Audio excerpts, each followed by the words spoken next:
আসসালামু আলাইকুম। Real village cooking চ্যানেলে সবাইকে ওয়েলকাম জানাচ্ছি। আজকে আমি বানাবো চায়ের সঙ্গে মজাদার একটা স্ন্যাক্স রেসিপি।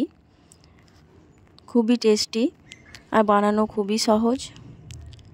আমি এখানে নিয়ে নিয়েছি একটা ডিম, নিয়ে নিয়েছি চিনি 2 চামচের মতো, আর দিয়ে দিচ্ছি সামান্য লবণ। খুব ভালোভাবে আমি ফেটিয়ে নেব, কিছুক্ষণ ফেটালেই হবে।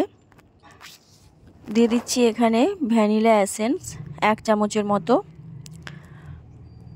এটা আমি ভ্যানিলা এসেন্স দিয়ে বানাচ্ছি। এই ভ্যানিলা এসেন্সের জন্য এর টেস্টটা খুবই ভালো আসে। এটাকে খুব ভালোভাবে আমি চামচের সাহায্যে এইভাবে ফেটিয়ে নেব। দিয়ে দিচ্ছি আমি সাদা তেল। তেলটা দিয়েও খুব ভালোভাবে মিশিয়ে নেব।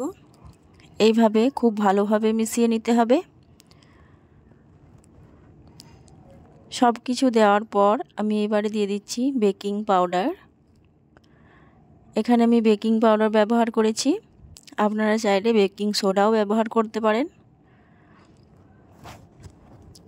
বেকিং পাউডার দেওয়ার পর আমি এখানে দিয়ে দিচ্ছি ময়দা। 1 বাটি পরিমাণে ময়দা দিচ্ছি, আরও যদি লাগে তখন আবারও দেবো। এটাকে দিয়ে আমি খুব ভালোভাবে মিশিয়ে নেব। খুব ভালোভাবে এটাকে মিশিয়ে নিতে হবে। এখানে বলে রাখি, আমার চ্যানেলে যারা নতুন, চ্যানেলটা সাবস্ক্রাইব করবেন এবং বেল আইকন প্রেস করবেন। এইভাবে মেশানোর পর একটু নরম হয়ে গেছে। এই পর্যায়ে আমি আবারও কিছুটা ময়দা অ্যাড করব। এখানে দিয়ে দিচ্ছি আবারও আমি 2 চামচের মতো ময়দা। 2 চামচ দিয়েছি, এখানে সামান্য বেঁচে গেছে। আমি এটাকে খুব ভালোভাবে মিশিয়ে নেব। এরকম একটা ডো তৈরি করে নিয়েছি। খুব বেশি শক্ত নয়, খুব বেশি নরমও নয়। এটা আমি রেস্টে রেখে দেবো 10 মিনিট। ফিরে আসছি 10 মিনিট পর। এটাকে খুলে দেখব। এই দেখুন, এবার অল্প অল্প করে নেব আর আমি হাতের সাহায্যে বলের মতো করে বানিয়ে নেব, ছোট ছোট বলের আকারে। এইভাবে হাতের তালুর মধ্যে দিয়ে বলের মতো করে বানিয়ে নিতে হবে। এই দেখুন, ঠিক যেমন রসগোল্লার সাইজ হয় সেই রকম এইভাবে করে আমি সব কটা বানিয়ে নেব। আবারও কিছুটা নিয়ে নিলাম, দিয়ে হাতের তালুর মধ্যে দিয়ে এইভাবে ঘুরিয়ে ঘুরিয়ে বলের শেপ দিয়ে নিচ্ছি।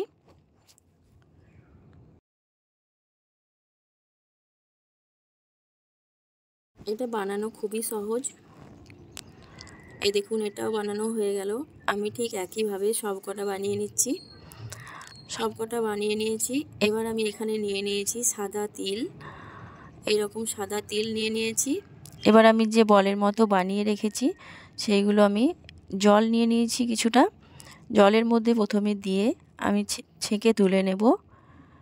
এইভাবে করে তুলে আর যে তিলের মধ্যে দিয়ে দেব। তিলের মধ্যে দিয়ে হাতের সাহায্যে খুব ভালোভাবে মিশিয়ে নেব। হাতের সাহায্যে মিশিয়ে 2 হাত দিয়ে আবারও পাকিয়ে নেব ভালোভাবে। তাহলে তিলটা ভালোভাবে সেট হয়ে যাবে, আর যখন আমি ভাজবো সহজেই ছিঁড়ে আসবে না। এইভাবে হাতের তালুর মধ্যে দিয়ে গোল করে নিতে হবে।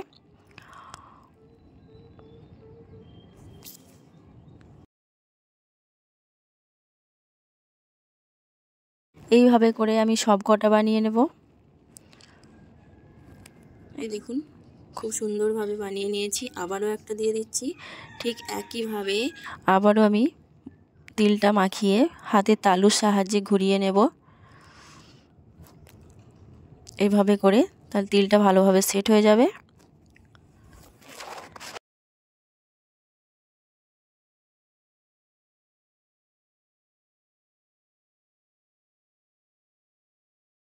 এই দেখুন, খুব সুন্দরভাবে বানানো হয়ে গেল। একইভাবে আমি সব কটাকে তিলের মধ্যে দিয়ে এইভাবে আমি ঘুরিয়ে নেব। এই দেখুন, সব কটাকে আমি বানিয়ে নিয়েছি। এবার এইগুলোকে আমি ফ্রাই করে নেব।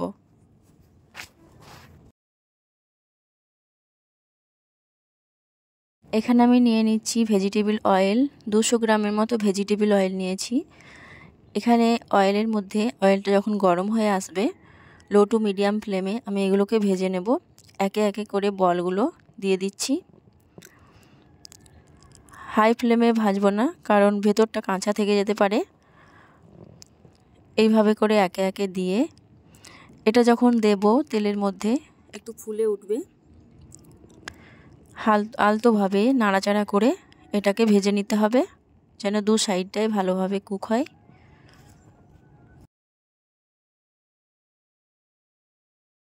এই দেখুন কালারটা চেঞ্জ হয়ে এসেছে। আমি আবারও কিছুক্ষণ ভেজে নেব। এইভাবে নাড়াচাড়া করে উল্টে পাল্টে এটাকে ভেজে নিতে হবে।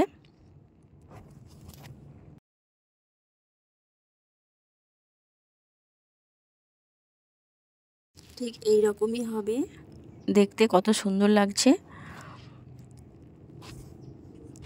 এবার এইগুলোকে আমি তুলে নেব, একে একে করে তুলে নেব।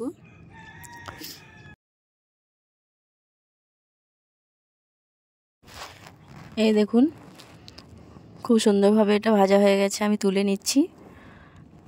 এই দেখুন দেখতে খুবই সুন্দর লাগছে। ঠিক একইভাবে আমি সব কটা তুলে নেব, আবার যে কটা আছে বাকি সব কটাকে আমি ভেজে নেব।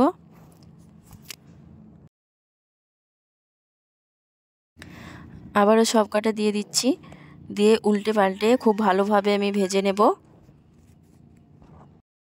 একটা প্লেটের মধ্যে আমি সার্ভ করে নিয়েছি। এই দেখুন দেখতে কতটা সুন্দর লাগছে, খেতে খুবই সুস্বাদু।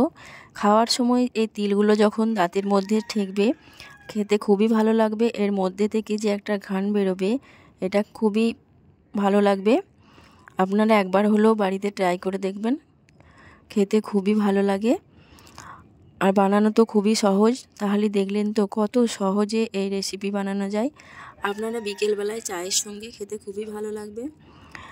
এই ভ্যানিলা বিস্কুট বা টি টাইম স্ন্যাক্স রেসিপি আমি একটা ভেঙে দেখাচ্ছি যে ভেতরটা কতটা নরম। এই দেখুন মুখে দিলেই মিলিয়ে যাবে, বাচ্চারা তো খেতে খুবই পছন্দ করবে। তাহলে আমার এই রেসিপি আপনাদের কেমন লাগলো অবশ্যই কমেন্টে জানাবেন। ভালো লাগলে চ্যানেলটা সাবস্ক্রাইব করবেন নতুন নতুন রেসিপি পাওয়ার জন্য। আজকের রেসিপিটা এখানেই শেষ করছি।